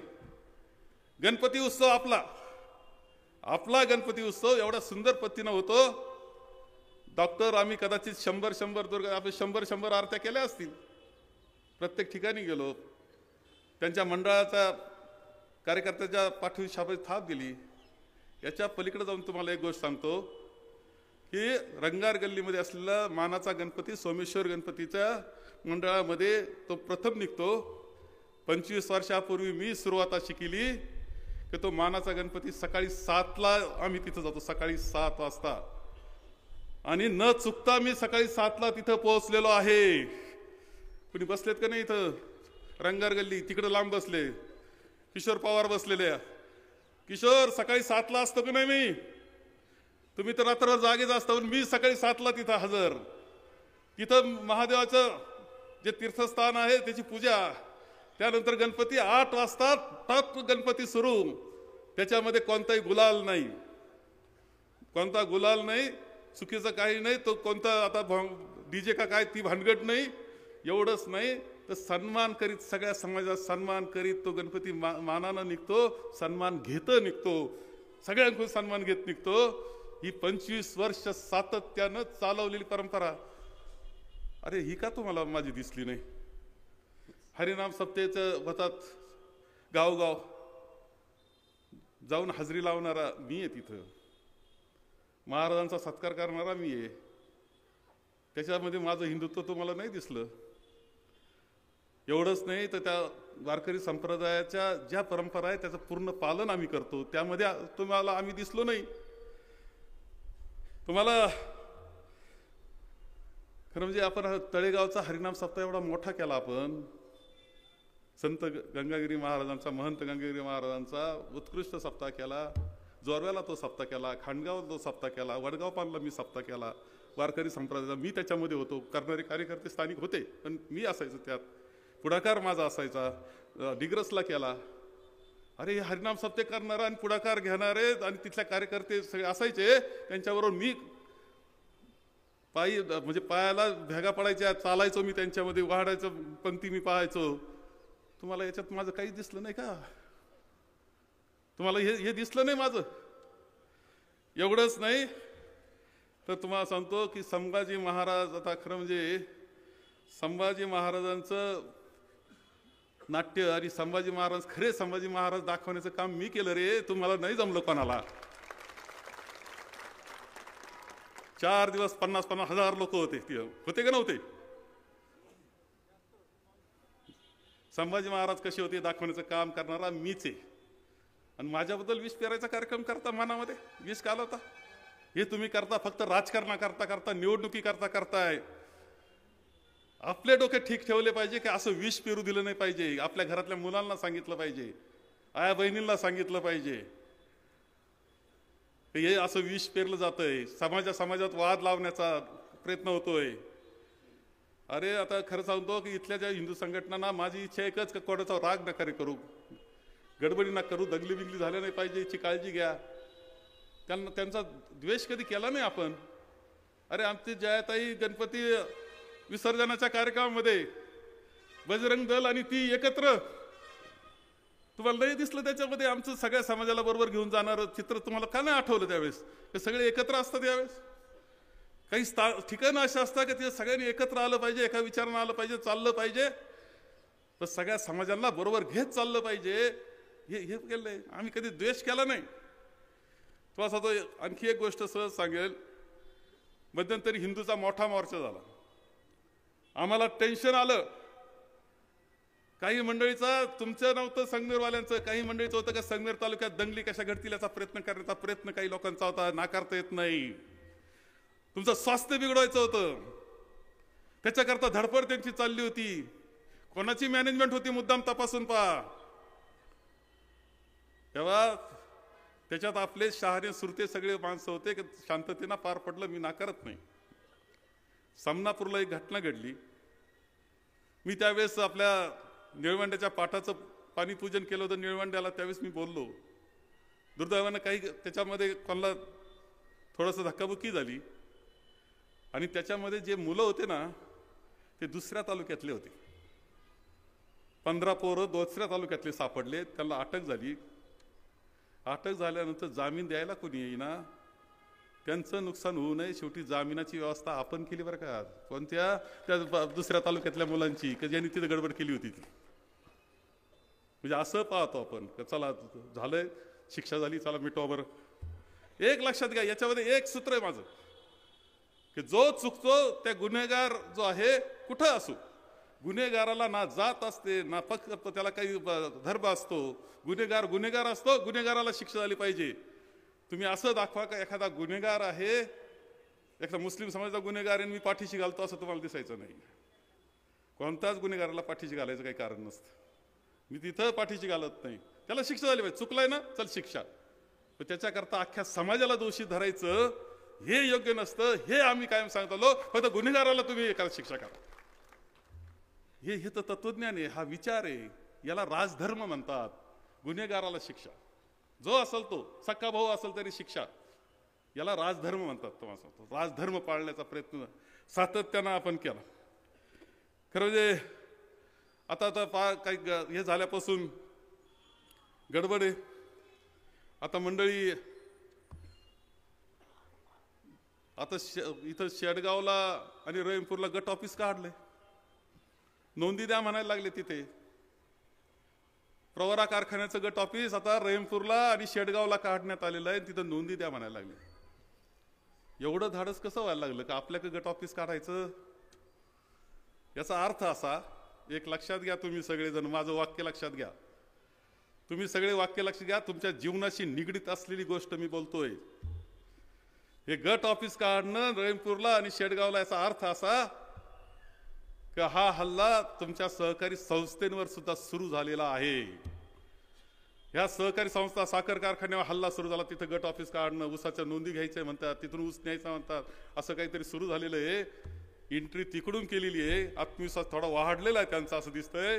हे काही नाही, तालुक्यात आपण आता काही अडचण नाही आपल्याला, आता आमदार आपला आहे, आता गट ऑफिस काढा, कारखान्यावर आता चढाई करू, कारखाना संपून टाकू, पण हत्यार मात्र नवीन झालेला आमदार हे विसरू नका. त्यांचा हत्यार हा आमदार आहे तुमचा नवीन झालेला. लक्षात ठेवा माझं वाक्य, हे तुमच्या जीवनाशी निगडीत आहे, हत्यार म्हणून वापरलं जाणार आहे. संगमनेर तालुक्याचा विकास मोडण्याकरता म्हणून हे हत्यार वापरलं जाणार आहे, हे विसरू नका. हे माझं वाक्य आहे, लक्षात घ्या. पण काही मंडळी म्हणते तुम्ही तरी कशाला तिकडे गेले. अशी मंडळी भेटती मला, तिकडे कशाला जायचं, काय कारण होतं त्या भागामध्ये जायचं, शिर्डी मतदारसंघात जायचं आहे कारण. मंत्री झाल्यानंतर पहिली मिरवणूक इथं काढली, मिरवणुकीमध्ये म्हणायचे हमसे जो टकराएगा मिट्टी मिल जाएगा, इथून गेलेली मिरवणूक आहे इथून. त्यानंतर सुरू झाले कार्यकर्त्याचा छळ सुरू झाला, खोट्या केसेस सुरू झाल्या, दंडाच्या रकमा वाढायला लागल्या, निम्या ठिकाणी दंड केले जायला सुरुवात झाली. एवढंच नाही तर आपण एकंदर अटकपूर्व जामीन 126 पेक्षा जादा अटकपूर्व जामीन आपल्या कार्यकर्त्यांचे आपल्याला घ्यावा लागले. माझ्या मते हे बी काही निमूटपणे सहन केलं पाहिजे का. कार्यकर्त्याच्या अन्नात, कामगारांच्या अन्नात माती घालायचं काम त्यावेळेस झालं, त्यावेळेस मी ते निमूटपणे सहन केलं पाहिजे. तुमचं म्हणणं आहे का निमूटपणे सहन केलं पाहिजे. मग मला कारण सांगायला पाहिजे का दुसरा काय पर्याय आहे. जे म्हणतात ना त्यांनी मला कारण सांगितलं पाहिजे का दुसरा काय उपाय होता. ज्यावेळेस ते अशा पद्धतीनं तालुक्यामध्ये लोकांना त्रास, सरपंच उपसरपंच किती लोकांवर त्या खोट्या केसेस टाकल्या, सरपंच उपसरपंच त्यांच्या काढून घ्यायचा प्रयत्न केला. तुम्ही पहा सगळं तालुक्यामध्ये. आपण मंत्री होतो, आपण असे उद्योग कधी केले का. काय नाही त्यात तितका त्रास. अरे या विधानसभेच्या अगोदर, नॉमिनेशनच्या अगोदर, आचारसंहितेच्या अगोदर चिकणीच्या शेतकऱ्यांवर FIR झाला. त्यांच्या जमिनी सरकार जमा करण्याचा निर्णय, त्यांच्या खोट्या लगेच फौजदारी दाखल झाली. मी सहनच केलं पाहिजे का. मी तर काय सहन करणार नाही, मी सहन करू शकत नाही. हा उपाय असता तर माझी अडचण नव्हती. कुणी चर्चा करून काही भाग काढणार असतं तर माझी त्यालाच अडचण नव्हती. मी सगळ्यांना म्हटलं होतं अरे पहा हे चुकीचं चाललंय सगळं तालुक्यात. मग शेवटी गेलो मी तिथं. इथं मार्केट कमिटीला उमेदवार उभे करायला लागले, तिथं गेलो मी. शेवटी कारखाना तिथला गणेश कारखाना, त्यांनी शेवटी गणेश कारखाना त्या लोक म्हणे इकडे या गणेश कारखाना ताब्यात दिला. दुसरं वर्ष बराच इतक्या अडचणी आहेत तरी चाललाय तो चांगला. हे खरंय का नाही जाऊ मी. मला माझ्या मतदारसंघात माझ्या लोकांना त्रास होत असताना मी ते निमूटपणे सहन करावं, हे काय माझ्याच्यानं होणार नाही. मी उभा राहणार, खंबीरपणे राहणार, काय व्हायचं होईल ते पद्धतीने राहणार. आणि तुमची साथ तितकीच कडक पाहिजे एवढं तुम्हाला सांगतो. कडक साथ पाहिजे याला. आम्ही काही करू तुमचं वाईट, तुम्ही मात्र आमच्या काही करायचं नाही, हे कसं काय होईल. आम्ही माणसं आहोत आणि आम्ही काही नाही. तीर्थरूप भाऊसाहेब थोरातांचे वारसदार आपण सर्वजण आहोत, हे लक्षात ठेवलं पाहिजे. त्या पद्धतीनं आपण चाललं पाहिजे. आणि म्हणून कुणी जर म्हणत असेल का कशाला तिकडे जात बसले, अजून काही जण म्हणतो काय गरज होती, काहीच माहित नाही. किती त्रास झाला लोकांना माहित नाही. किती जणांच्या अन्नात माती कालवली, किती जणांचे काय त्रास झालाय, किती अँटिसिपेटरी बेल घ्यावं लागलेत कितीला. आज अँटिसिपेटरी एक बेल घेतला मी, अटकपूर्व जामीन आज घेतला, आज सुद्धा एक. मी काय केलं पाहिजे. मी लढायचं नाही. संगमनेर तालुका असा ल्याचा प्याचा नाहीये. आपलं वेगळं वैशिष्ट्य आहे, आपण ते त्या पद्धतीनं चालणार आहे. आम्हाला त्रास झाला आम्ही लढणार आहे, हे नक्की. कोणत्याही त्रासाला आणि तुमच्या धमक्यांना धीक घालणारे आम्ही नाही, हे स्पष्टपणे तुम्हाला सांगतो. एक लक्षात ठेवा. आता काही दंड ठोपतून चाललाय कार्यक्रम, असा काय ना असा काय काय काय. पहा संगमनेर तालुक्याची जिरवली का नाही, संगमनेर तालुक्यात केलं का नाही साध्य. तुम्ही दंड ठोपतो म्हणाल, देश राज्यातलं आम्हीच केलं म्हणाल. काय पद्धत. आम्ही विजयी झालो अनेक वेळा, दुर्दैवानं चांगलं नाही. कारण काय असेल तर खरं म्हणजे मी तुम्हाला वाईट वाटू देऊ नका. तुमचा आणि माझा गाफीलपणामुळे हा त्रास झाला, एवढं लक्षात ठेवा. मी तुमच्यावर विश्वास ठेवला, राज्यावर फिरत राहिलो. तुम्ही म्हणले झालंच विजय, आता काय राहिलं नाही. सगळं दुरुस्त करायचंय, सगळं दुरुस्त करायचं, लक्षात ठेवा, सगळं दुरुस्त करायचंय. व्यवस्थित झालं पाहिजे, ते व्यवस्थित दुरुस्त करायचंय.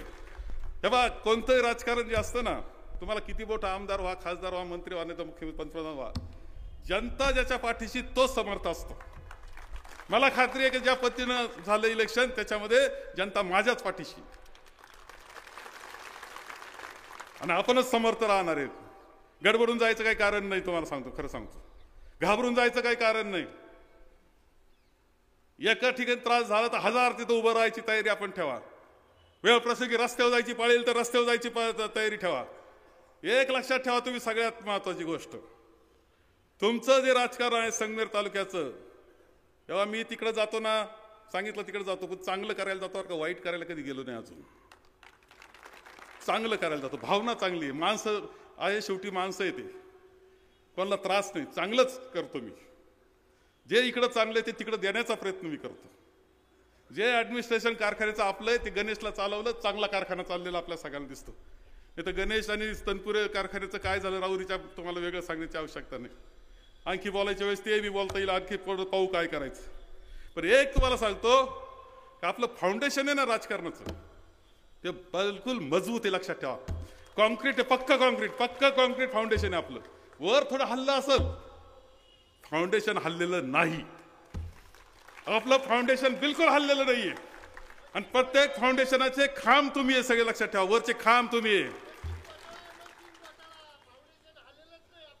फाउंडेशन पक्क आहे आणि पक्कच राहणार.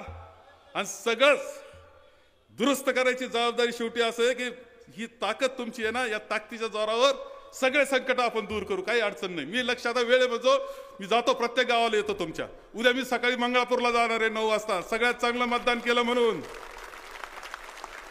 मंगळापूरचं मी कौतुक करीत असतो. गाव कधीच काम सांगायला येत नाही, गाव आमचा कधी कार्यक्रम घेत नाही, पण मताच्या वेळेस पक्क राहत. ते जाऊन येणार सकाळी 9 वाजता. डायरेक्टर सगळ्यांना सांगा, सकाराम इकडून तुकाराम तिकडून करा कार्यक्रम आमचा. हे सकाराम तुकाराम थांबवा बरं पहिलं. सकाराम तुकारामचे भांडणं पहिले थांबले पाहिजे गावांमधले. सगळ्यांनी एकीनं उभं राहिलं पाहिजे. बा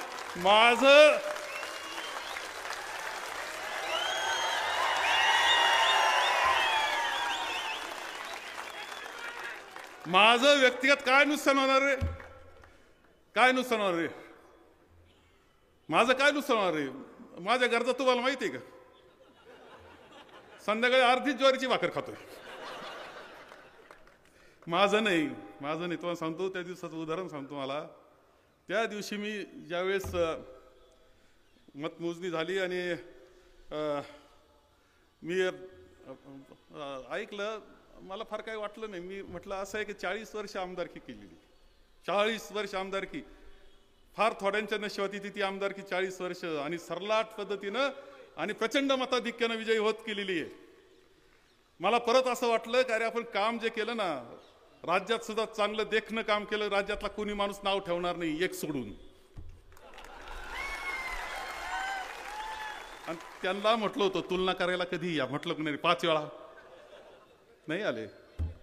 कोणी नाव ठेवणार नाही, तुम्हाला एवढं सांगतो. मला चांगलंच काम म्हणतील, कुठेही गेलं तर नावच कौतुकानं घेतील, असं काम राज्यामध्ये माझं झालं. मंत्रालयामध्ये पहा कसं काम, कोण काय म्हणतंय, अधिकारी काय म्हणतात ते पहा, थेटपर्यंत फार शेवटचा अधिकाऱ्यापर्यंत विचार करा. चांगलं काम झालं. देशाच्या पातळीला संधी मिळाली, देशाच्या पातळीला जिथं संधी मिळाली तिथं चांगलं काम केलं. तुमचं तर सगळ्याच कामं हे निळवंड असतील, हे असतील, रस्ते असतील, सगळं. आणि तुमच्या दैनंदिन जीवनामध्ये, अरे मी मंत्री होतो, सगळ्यात ज्येष्ठ मंत्री होतो, महसूल मंत्री होतो, सगळ्यात सिनियर आमदार होतो, पण इथं असलो ना एखाद्या दिवशी आणि लग्न गरीबाचं असलं ना तर पोहोचल्याशिवाय राहणार नाही बरं का त्या दिवशी. आणि दुःखद ठिकाणी कदाचित महिना 2 महिने झाले असतील, पण तिथं मात्र जाऊनच आलो. कंटाळा केला नाही कोणत्या गोष्टीचा, अजूनही नाही करणार, अजूनही नाही करणार. आता तर काय आहे, सत्यजित आहे ते आपल्या सगळ्यांच्या आशीर्वादानं सत्यजित आमदार आहे आपल्या हाताशी. तो आपल्या त्याच्यावर जबाबदारी द्याल ते काम तो पाहिजे. जयाताई आहे ती तुमच्याबरोबर सुखदुःखात राहील, काही काळजी करू नका. भक्कमपणे फिरत राहील तुमच्यामध्ये सुद्धा. आणि सगळे युवक हे काही नाही संघटित व्हा, त्यांच्या जे झालंय ना ते काढून टाका थोडंसं. तेव्हा त्या दिवशी आता विषय दुसरी झालाय, त्या दिवशी असं वाटलं की काय ठीक आहे, इतिहास आपली दोन तर चांगलीच घेणार आहे ना. इतिहास म्हणेल का अरे त्यांचा 40 वर्षाचा कालखंड हा सुवर्ण काळ होता या संगमेर तालुक्याकरता, असं म्हटल्याशिवाय राहणार नाही. तुम्हाला इतिहास म्हणाल, लोक म्हणतील नाही नाही चांगला काळ होता, ते सुद्धा म्हणतील, ज्यांनी म्हणतील ना. शेवटी काय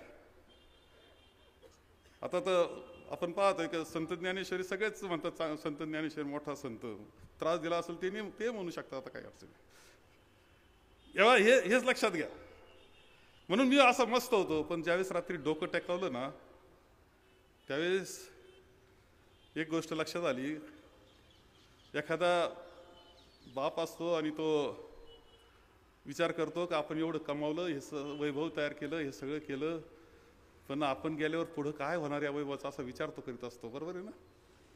तसा विचार माझ्या मनात येऊन गेला की हे सगळं केलंय आपण, ही घडी बसवली आहे, सुराज्य तयार केलंय, हे शांतता सुव्यवस्था आहे, आनंदाचं वातावरण आहे, बंधुभावाचं वातावरण आहे, थोडंफार काय असेल राहण शांततेत संसारात चालतं तसं इथं चाललेलं आहे, एवढ्या संस्था चांगल्या चाललेल्या आहे, बाजारपेठ माझी फुललेली आहे, प्रत्येक माणूस सुखी आहे करण्याचा प्रयत्न आपण केलेला आहे, अर्थव्यवस्था चांगली केली आहे, हे केलंय. पण हे पुढं कसं जाणार. ज्यांनी मोडायचं ठरवलं त्यांच्या हातात हत्यार आले. आणि मग मात्र मला थोडीशी काळजी वाटून गेली, खरं सांगतो रात्री, की जे उभं केलं ते टिकवायची जबाबदारी सुद्धा आपली आहे. आणि अजून तरी भक्कमी तब्येत चांगली आहे, 18 तास काम केलं, अडचण नाही, मी तुमच्याबरोबर काम करायला तयार. पण काम आता तुम्हाला करावं लागेल, हे सांगतो, तुम्हाला करावं लागेल हे काम.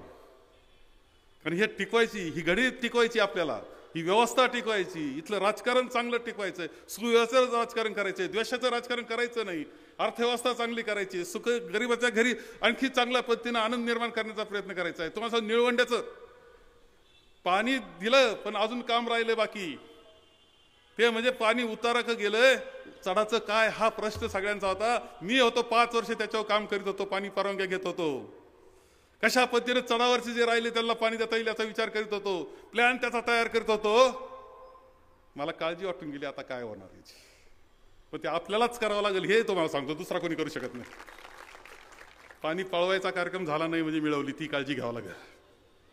होऊ शकतं, लक्षात ठेवा. म्हणजे तुम्ही आता कशा करता वापर होईल सध्या आपल्याकडच्या राजकारण सांगता येत नाही. पाणी सुद्धा पळवलं जाईल, काही होऊ शकतं. परंतु हे सगळ्यांना पाणी देणं हे जे माझं स्वप्न होतं, मी फुललेला तळेगाव भाग पाहत होतो, हॉर्टिकल्चरना फुललेला सगळा तळेगाव भाग, त्याच्यावर आधारित इंडस्ट्री, काय नाही ते स्वप्न पाहत होतो मी.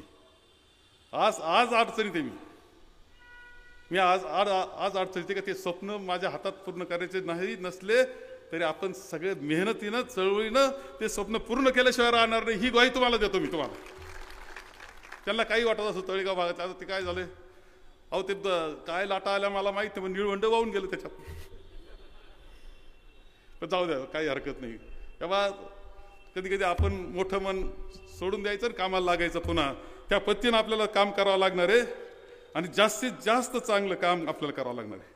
एक गोष्ट लक्षात घ्या की एका गोष्टीबाबतीत मी तुम्हाला सगळ्यांना सांगितलं होतं की या निवडणुकीमध्ये एक नवीन पद्धत येणार आहे आणि ती म्हणजे बदनामी करण्याचा. त्याच्याकरता काही एजन्सीज तिने हाताशी धरलेले आहेत. त्या एजन्सीज व्हिडिओ तयार करतात, त्या ठराविक लोकांचेच त्यात व्हिडिओ घेतात, ते ठराविक लोक बोलतात आणि आपली बदनामी करण्याचा कार्यक्रम करतात. इलेक्शनच्या अगोदर सांगितलं ते इलेक्शनमध्ये झालं. चन्नापुरीचा व्हिडिओ तुम्ही सगळ्यांनी पाहिला. अजूनही तो थांबलेला नाही, बरं का, ते अजूनही चालू आहे. अजून नवीन माणसाच्या मुलाखती. आता कसं झालंय, बरेच बिळातून साप बाहेर आलेत, जे बिळात लपलेले होते ते बाहेर आले, असे फुंकरा टाकायला लागले, ते बाहेर आलेत. आणि आता व्हिडिओ देत आहेत, काहीतरी बोलतायत, खोटनाटं बोलतायत. एक तर कोण बाई आणली ते शिव्याच देते, तुम्ही ऐकलं असाल ना, शिव्या द्यायचं. आणि हे सगळं घडू नये, कोण आहे ते पाहिलं लक्षात येईल की यांचे विचारच चुकीचे ते लोक इथे. अरे प्रत्येक गोष्टीची काळजी घेत, एकानं व्हिडिओमध्ये म्हटलं की सांस्कृतिक याच्यामध्ये संगमनेरमध्ये काय वाटा नाही त्यांचा. अरे सांस्कृतिक संगमनेर इथे दिवाळी पहाट करणारा दरवर्षी 2 महिने अगोदर मी संतोष खेडलेकरला फोन करतो 2 महिने अगोदर, संतोष यावेळची दिवाळी पहाट जोरात झाली पाहिजे, शहराला सुंदर गाणे ऐकायला मिळाले पाहिजे. संतोष बसला का नाही मला माहित नाही, इथं सुंदर गाणे ऐकायला मिळाले, सुंदर दिवाळी पहाट होत असते. तुम्ही कधी तिथं दिसले नाही. अनंत फंदी व्याख्यानमालेमध्ये मी असतो पाठीशी, कधी अनंत फंदी व्याख्यानमालात तुम्ही दिसले नाही. अरे आमच्या डॉक्टर कोर्टीकर मॅडम हे सुंदर अशी संध्याकाळ करतात दिवाळीची आमची, तिथं तुम्ही कधी दिसले नाही. तुम्ही म्हणता हे सगळं मी प्रयत्न करीत होतो, घडवीत राहू आम्ही. तुम्ही आमच्या सांस्कृतिक संगमनेरमध्ये तुमचा वाटा नाही म्हणता. तुम्ही कधी होते कुठं? तुमचा काहीच सहभाग नाही, ते म्हणता तुमचा वाटा नाही. असं असे काहीतरी व्हिडिओ, आता सगळ्याला उत्तर देत काही मी बसत नाही, परंतु असं सहज आठवलं म्हणून तुम्हाला हे सांगितलं. मी तुम्हाला सांगतो की तुम्हाला सगळ्यांना काम करावं लागेल, वाद मिटवावं लागतील, गावच्या पातळीला पहिलं एकत्र यावं लागेल, प्रश्न मार्गी लावावं लागतील. काही ठेवण्याचे कारण नाही. एकामेकाचे द्वेष आहे मनातले अंतकरणातले ते काढून टाका. एक व्हावं लागेल तर भविष्यकाळ आहे, तुम्हाला लक्षात ठेवा. एक व्हावं लागेल, वाद मिटून टाकावं लागतील. याचं त्याला त्याचं याला करायचं नाही. आहेत काही डुप्लिकेट आहेत. एक सांगतो की खूप जणांनी खूप काही सांगितलं, खूप आरोप केले, कोणालाच सोडलं नाही. शहानिशा केली जाईल, माझ्यावरच केले काही जणांनी, उघड केले. म्हणलं तो साहेब तुमचं असं चुकलं, म्हणलं मी तपासून घेतो बाबा. कोणालाच सोडलेलं नाही बरं का. सगळ्यांना सगळं तपासू आपण. कुठं दोष असेल दूर करू, चूक दुरुस्त करू. ती जबाबदारी माझी. आता मला काम नाही दुसरं, एवढंच काम करेल का सगळं दुरुस्त करून टाकतो. काही डुप्लिकेट आहेत, काही डुप्लिकेट आहेत, मला माहिती आहे. तिकडं वेणी इकडं वी, तिकडं वेणी इकडं वी. आता काय होईल? दूध का दूध, पाणी का पाणी, एकदा होऊन जाऊ द्या बरं. उगाच कटकट नको. इकडं राहा नाही तर समजूत काढायचा प्रयत्न करा. आपल्याला बरोबर राहायचंय, तालुका पुढे न्यायचंय. आता चुकून चालणार नाही. हे बोला लोकांशी, तुम्ही त्यांना बरोबर घ्या. एवढं करून नसल तर आपल्याला लढाई तर करावंच लागेल. जबरदस्त लढाई करू, काय काळजी करू नका. मी भक्कम. तुम्ही पहिली लक्षात घ्या, भाऊसाहेब थोरातांचा पोरगा आहे मी, स्वातंत्र्य सैनिकाचा मुलगा आहे मी. रक्त ते एवढा हल्ला झाला ज्या भक्कम राहिली, एकाच वाक्यानं भक्कम राहिली. म्हणलं बाई तू आता स्वातंत्र्य सैनिकाची ना ते लक्षात ठेव, गडबडायचं नाही असं म्हणली तर भक्कम होऊन गेली ती. आता मी असं म्हणलं तुम्ही भक्कम व्हायलाच पाहिजे ना. आपल्या सगळ्यांना भक्कम व्हायचंय, भक्कम राहायचंय. आपल्या सगळ्या गोष्टीची काळजी घेऊ. काय जे असेल चुकीचं ते दुरुस्त करू. माझं चुकलं असेल मला सांगा, मी प्रयत्न करेल चांगलं, माझं जास्तीत जास्त चांगलं करण्याचा. तुम्ही प्रयत्न करा तुमच्या चुका काय असतील ते दुरुस्त करायच्या, गाव पातळीच्या असतील, व्यक्तिगत असतील, आणि एकत्र पद्धतीने पुढे जाऊ. ताज्या बातम्यांसाठी आणि नवनवीन अपडेट्ससाठी SRB न्यूजला सबस्क्राईब करा आणि बेल आयकॉनला प्रेस करा.